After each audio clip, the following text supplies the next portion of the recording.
भाइयों बहुत देर हो गई और मैं भाषण देने वाला नहीं हूं, ना मुझे भाषण देना आता। मैं तो जिसकी इंतजार कर रहे हो उनसे प्रार्थना करूंगा। और भाई दो चार लाइन उससे पहले बताना चाहता हूं कि हमारे इलाके के अंदर छोटी मोटी सी आप कुछ न कुछ मांग है। एक तो मनोहर लाल जी एक ग्रीनफील्ड एक्सप्रेस वे निकाल दो एयरपोर्ट पे, हमारे लोहारू को 1.25 घंटे में दिल्ली पहुंचाओ, बाकी काम हम कर लेंगे। बाईपास यहाँ लोहारू का, बाईपास बहल का, बाईपास सिवानी का, और कोई छोटी छोटी बात है 200 एकड़ के इंडस्ट्रियल एरिया, एक सिवानी में एक लोहारू में, तो इतनी सी काम आप कर देना। बाकी ये किसान जो है इन्होंने वायदा कर रखा है कि आपके साथ रहेंगे। एक बात, एक नायक समाज है हमारे क्षेत्र के अंदर, नायक समाज को एससी का दर्जा दिलवाने के लिए आप पहले भी कोशिश कर रहे हैं, भारत सरकार से कोशिश कर करके ये बेचारे सबसे गरीब समाज है नायक समाज, इनको एससी के दर्जे में शामिल कराने की कोशिश की हो। और एक मेरी एक छोटी सी प्रार्थना और है, जिस तरह से भारत रत्न दिया जाता है, भारत के लेवल पर एक किसान पुरस्कार चौधरी चरण सिंह के नाम से हो, जो प्रमुख किसानों का हितैषी नेता हो या प्रमुख किसानों का हितैषी किसान हो, उसको किसान रत्न मिले। एक छोटी सी प्रार्थना है, इस देश की संसद में साहित्यकारों को, फिल्मकारों को अलग से नॉमिनेशन होता है। मैं समझता हूं सबसे बड़ा वर्ग किसान है, इनके लिए भी आप प्रार्थना करें कि 2 किसान 3 किसानों के लिए बगैर इलेक्शन लड़े, जो सिर्फ किसान की आवाज उठाए, पार्टी के ना हो, उनके लिए भी कुछ न कुछ आप मांग रखें। इतनी छोटी सी बात आपके सामने रखी है। आज मनोहर लाल जी मोदी जी के सबसे नजदीकी साथी हैं, सारी दुनिया मानती है, और मनोहर लाल जी भिवानी जिले के किसान आपके सबसे नजदीकी साथी हैं। मैं फिर एक बार हाथ खड़े करके आपके सामने पेश करता हूं कि यहाँ भिवानी दादरी पुराना जो है, सारी की सारी सीटें आपको देंगे, 100/100 रिजल्ट देंगे। और आपसे प्रार्थना करता हूं कि आप आए और इसी तरह से हमारे पर आशीर्वाद रखें। आपका आशीर्वाद रहेगा, ये इलाका फले फूलेगा, और ये इलाका आपके साथ है, था और रहेगा। बोलो भारत माता की, भारत माता की। धन्यवाद।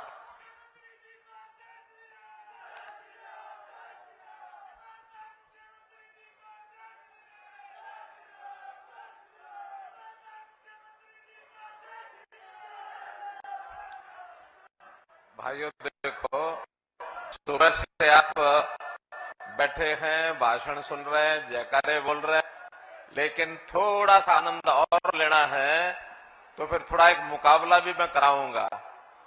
हमारी बहनें मातृशक्ति बैठी है, इधर हमारे भाई सज्जनवृंद बैठे हैं, एक बार देखें ताकत किसमें। मैं भारत माता की जय बुलवाऊंगा, पहले एक बार इधर से बुलवाऊंगा, फिर उधर से बुलवाऊंगा, फिर इधर से बुलवाऊंगा।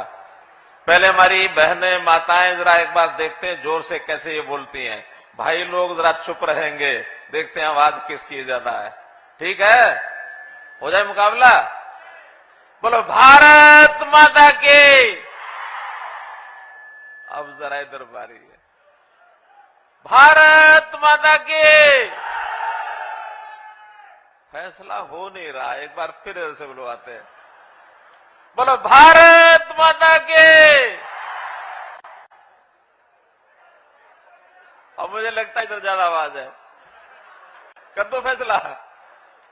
हमारी बहनों की ताकत, इन्होंने पूरी ताकत से जय बोली है, तो मैं विजयी घोषित करता हूं इस मामले में इनको।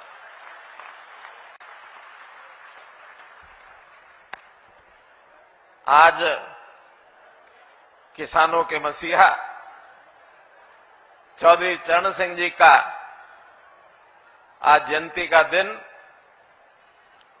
अन्नदाता सम्मेलन, इस कार्यक्रम का नाम सबसे पहले मैं किसानों के उस मसीहा जिन्होंने सारा जीवन किसानों के लिए लगा दिया,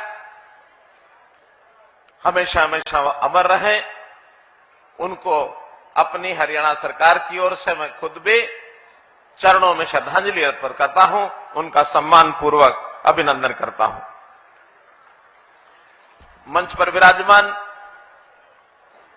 हरियाणा प्रदेश के हमारे पार्टी के प्रभारी, त्रिपुरा के पूर्व मुख्यमंत्री मान्यवर श्री विप्लव देव जी,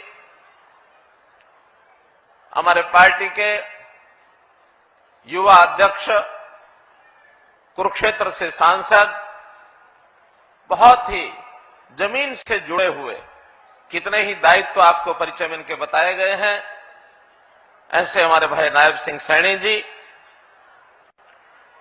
कार्यक्रम के संयोजक और किसानों की चिंता करने वाले, इतनी चिंता करते हैं अपने इलाके की और किसानों की, क्योंकि इलाके की तो विधायक के नाते करते हैं और जिनकी जिम्मेवारी है कृषि मंत्री की, उस नाते से किसानों की चिंता करते हैं। कई बार तो कुछ विषयों को लेकर के आके बैठ जाएंगे कि जब तक आप पूरा नहीं करोगे तब तक मैं उठने वाला नहीं हूं। इस प्रकार अपनी जुबान को, अपने कर्तव्य को सामने रखते हुए, अपने टारगेट लक्ष्य को सामने रखते हुए इतना पक्के इरादे के साथ काम करने वाले इस रैली के संयोजक हमारे कृषि मंत्री श्री जेपी दलाल जी, हमारे इस इलाके के सांसद, वो भी धुन के पक्के हैं। और कभी कभी तो बहुत विषयों में जिसकी जानकारी हमें नहीं होती है, आज भी मुझे 2 कागज पकड़ा है, नई नई चीजें, नई योजनाएं, नई व्यवस्थाएं हमको बताते हैं, हम कोशिश करते हैं उसको लागू कर दें। ऐसे हमारे चौधरी धर्मवीर जी, सरकार में हमारे मंत्री श्री बनवारी लाल जी, और जिनके इशारे से पूरी विधानसभा घूमती रहती है, जैसा वो खड़ा होने के लिए कहें तो खड़े होते हैं, बैठने के लिए तो बैठ जाते हैं, विधायकों को सब अपने काबू में रखने वाले डिप्टी स्पीकर हमारे रणवीर गंगवा जी, फौज के अंदर बहुत ही श्रेष्ठ काम करके वहां से लौटे और राज्यसभा के सांसद श्री डीपी वत्स जी, जनरल डॉक्टर डीपी वत्स जी, हमारे सांसद राज्यसभा और इस प्रदेश में गरीबों के लिए आवाज उठाने वाले ऐसे हमारे श्री रामचंद्र जांगड़ा जी, और विधायकों में विधायक जिनका हमने भाषण सुना, दादा ध्यान किधर,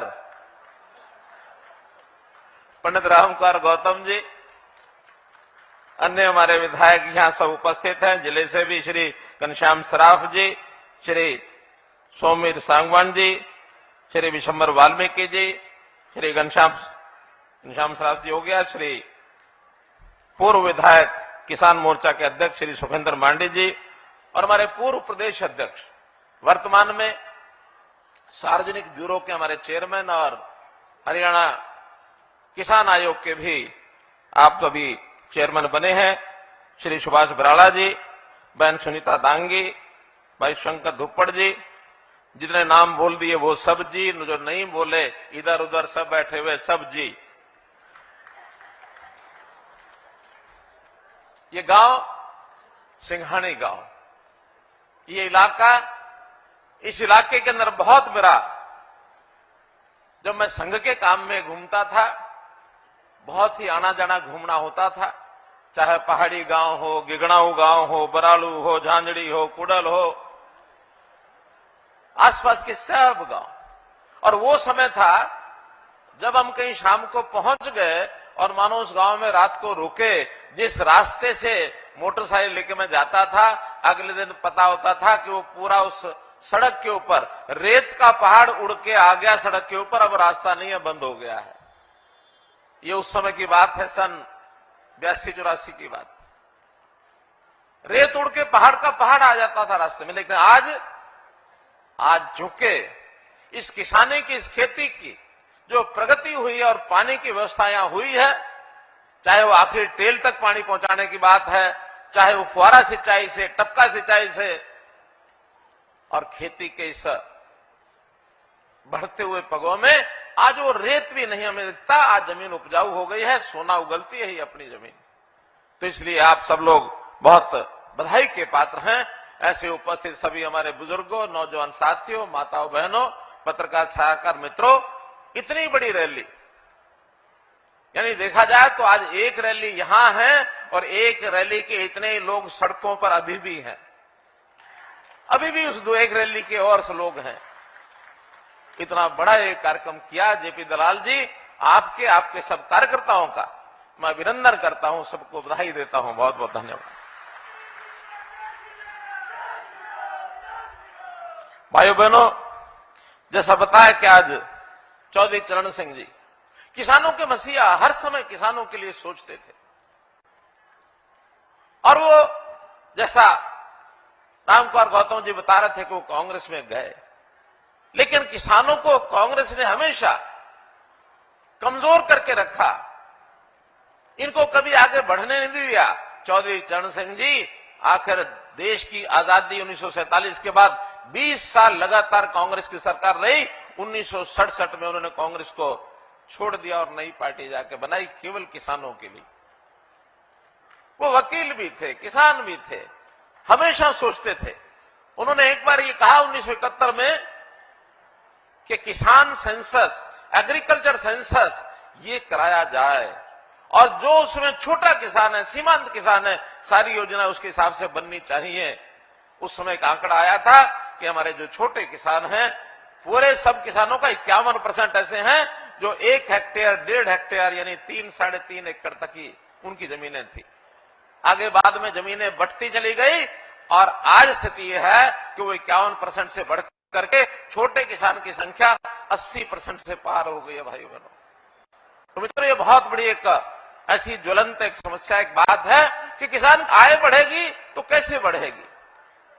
जैसा अभी बात आई कि हम मिलकर के खेती करने का स्वभाव बनाए, फसलों को हम इस ढंग से आगे बढ़ाएं कि हमारी कैश क्रॉप्स, हमको अच्छी आमदन की कैसे फसलें मिले, इसके लिए बहुत से प्रयोग अभी सरकारों द्वारा किए जा रहे हैं। मैं एक एक गिनाऊंगा तो बहुत बड़ी लिस्ट हो जाएगी। मैं धन्यवाद करता हूं हमारे जेपी दलाल जी का कि इन्होंने मेरे से पूर्व जितने वक्ताओं को बुला लिया, जितने विषय मैंने सोचे थे प्राय सब विषय हमारे वक्ताओं ने बोले हैं, इसलिए उतना समय बचा दिया है ताकि रैली को हम जल्दी से समय से समाप्त कर सकें। तो इस नाते से किसानों के लिए पर्याप्त हमने काम किए हैं। अलग से भी कृषि मंत्री आपको बताते रहते हैं। मैं तो विकास की अगर बात करता हूं तो विकास के नाते आज जैसा कुछ उद्घाटन और शिलान्यास किए हैं, इसके अंदर 112 करोड़ के शिलान्यास और उद्घाटन आज किए हैं, सारे इसी विधानसभा क्षेत्र के हैं। और अगर मैं पूरे 9 साल का आपको हिसाब बताता हूं तो मुझे जो आंकड़ा बताया गया है, भिवानी जिले के अंदर हमने 13,800 करोड़ रुपया मंजूर किया, जिसमें से 10,400 करोड़ रुपया लग चुका है, बाकी सब पाइपलाइन में है। अकेले लोहारू विधानसभा में 3,927 करोड़ रुपया मंजूर किया, जिसमें से अभी 2,421 करोड़ रुपया ये लग चुका है और बाकी 1,500 करोड़ रुपए के काम अभी पाइपलाइन में भी चल रहे हैं। चाहे वो किसानी का विषय हो, चाहे वो पानी का विषय हो, चाहे सड़कों का विषय हो, चाहे गांव की और सारी बातों का विषय हो। गांव-गांव में मैं घूम कर गया हूं जनसंवाद में, तो मुझे भी संतोष हुआ है कि हमने जितनी योजनाएं बनाई हैं, बहुत व्यवस्था परिवर्तन की योजनाएं हमारी बनी हैं, सबका लाभ गांव में मिल रहा है, इसका मुझे संतोष है। हमने बुजुर्ग पेंशन कहा, किसी बुजुर्ग को अब किसी दफ्तर में दरखास्त लेकर के कोई दस्तावेज नहीं बनवाना पड़ेगा। सरकारी अधिकारी घर में आएगा, साइन करा के ले जाएगा, ऑटोमेटिकली अगले महीने आपको पेंशन मिल जाएगी। ऑटोमेटिक पेंशन 60 साल के बाद शुरू हुई कि नहीं? शुरू हुई कि नहीं हुई है। किसानों का हर प्रकार का हिसाब किताब, क्योंकि आईटी का जमाना आ गया है, अब किसान को दर भटकने की जरूरत नहीं है। किसान ने क्या बोया है, केवल मेरी फसल मेरा ब्यौरा पोर्टल पर जाके चढ़ा दे, चढ़ाने के बाद उसकी बिक्री की व्यवस्था सरकार करेगी और सरकार अगर जब खरीद लेती है तो उसका पैसा सीधा उसके खाते में जाएगा। कोई समय था हम आड़त की दुकान पर बेच के आते थे, सरकार को भी बेचते थे, तो पैसा सीधा किसान को नहीं मिलता था, वो पैसा आड़त के पास जाता था, फिर किसान उसके पीछे पीछे घूमता है। आज स्थिति उल्टी हो गई है। आज हमारे दुकानदार भाई वो आकर के किसान को पूछते हैं, भाई मुझे कुछ 10-20 लाख रुपया चाहिए, आपके खाते में है तो मुझे दे दे। आज उल्टा काम हुआ कि नहीं? आज किसानों के खातों में पैसे आते कि नहीं है? अच्छा, जो किसान यहां बैठे हैं, बिक्री का पैसा उनके खाते में आया है, ऐसे कौन कौन है? हाथ खड़े बताओ। सब लोगों का पता है। अब ये उल्टा विषय इसलिए करना पड़ा कि किसान की आमदन बढ़नी चाहिए। किसान पहली बार लखपति करोड़पति हो गए हैं, अनाज बेचते हैं, सीधा पैसा आता है। अब हमने नए सिस्टम में क्या, खाद यानी हमारा जो यूरिया है, यूरिया का छिड़काव इस इलाके में कितना उपयोग होता होगा कितना नहीं, लेकिन जो नहरी इलाका है उसमें तो खूब उपयोग होता है। पहले पीठ के ऊपर लेकर के हम मशीन से चलाते रहते थे, फौरा डालते रहते थे।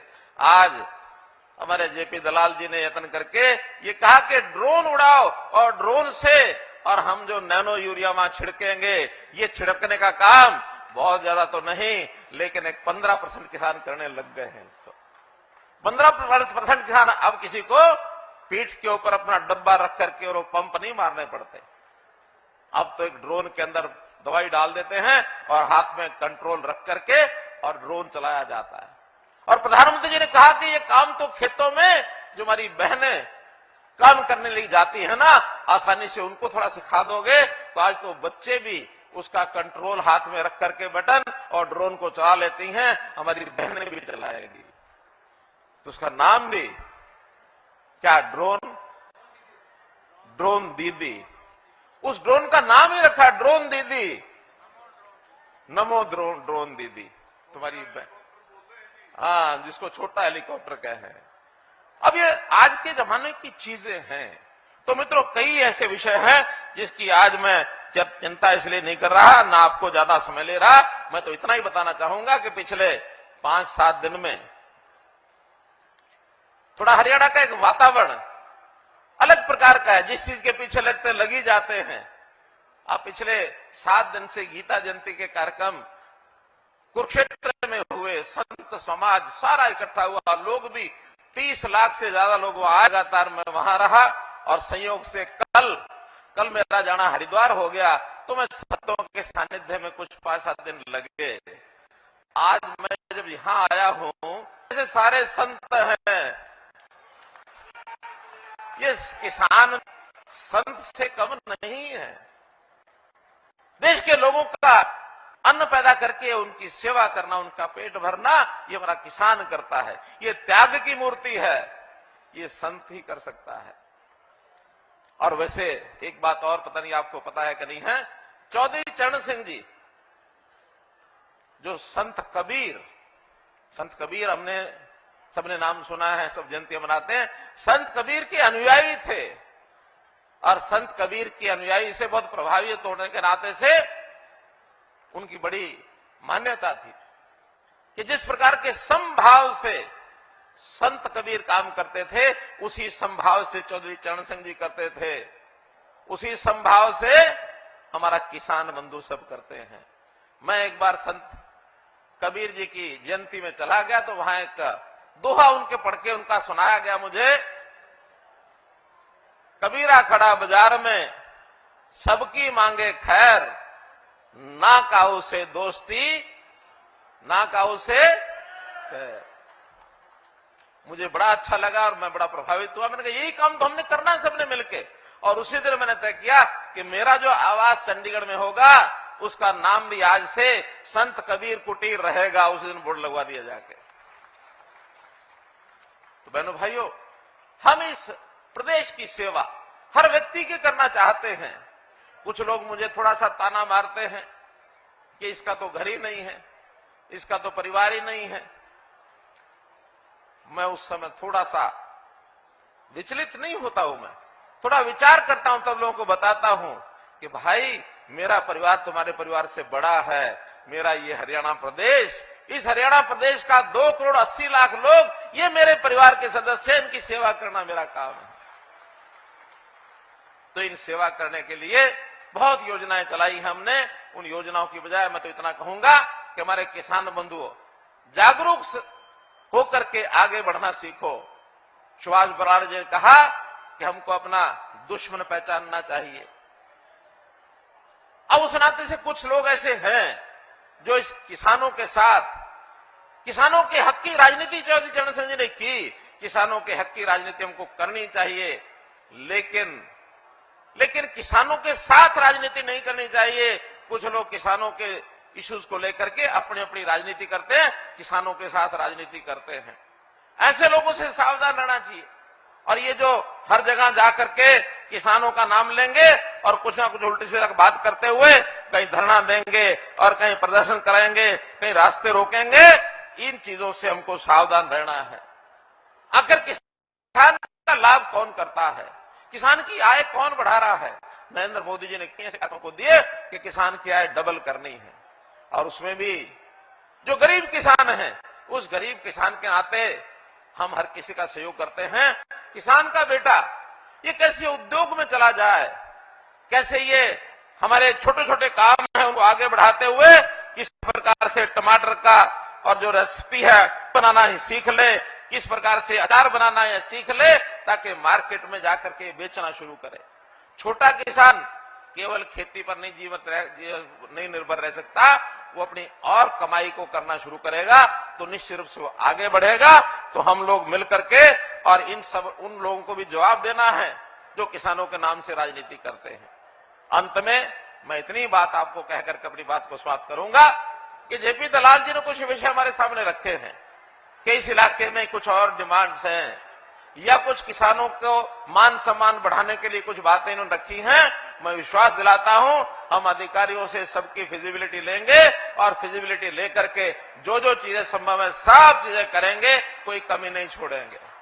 आज भिवानी जिला और उसमें लोहारू विधानसभा हरियाणा के सब जिलों में सबसे ज्यादा हमने काम कराए हैं, सबसे ज्यादा मुख्यमंत्री घोषणाएं यहां हुई हैं और उसमें भी लोहारू नंबर 1 पर है। और इसको आगे बढ़ाने के लिए जो डिटेल आप उनको देंगे उस नाते से आपके काम कराएंगे, कहीं कोई कठिनाई नहीं। इतनी बड़ी संख्या में रैली नहीं रैला आपने किया है, आपका बहुत बहुत आभार, बहुत बहुत धन्यवाद। भिवानी में विशाल अन्नदाता सम्मेलन हुआ जिसके अंदर मुख्यमंत्री मनोहर लाल ने छोटे किसानों के लिए उन्होंने कहा सरकार कार्य कर रही है। उन्होंने कहा हमने हमेशा किसानों के बारे में सोचा है, मिलकर खेती करने का यहां पर उन्होंने आह्वान किया। पेंशन के लिए बुजुर्गों को भटकने की जरूरत नहीं है, सीएम ने कहा। भिवानी में बीजेपी का विशाल अन्नदाता सम्मेलन जिसमें मुख्यमंत्री मनोहर लाल पहुंचे और उन्होंने संबोधित भी किया। उनके साथ ही बीजेपी के प्रदेश अध्यक्ष भी इसमें शामिल हुए, बीजेपी प्रभारी भी इसमें शामिल हुए, कृषि मंत्री भी इसमें मौजूद थे। कई बड़ी बातें इस दौरान सीएम ने कही। उन्होंने कहा कि किसानों के लिए प्रदेश सरकार लगातार कार्य कर रही है और ये विशाल अन्नदाता सम्मेलन भी किसानों के लिए आज आयोजित किया गया जिसमें कई संख्या में आमजन मौजूद रहे।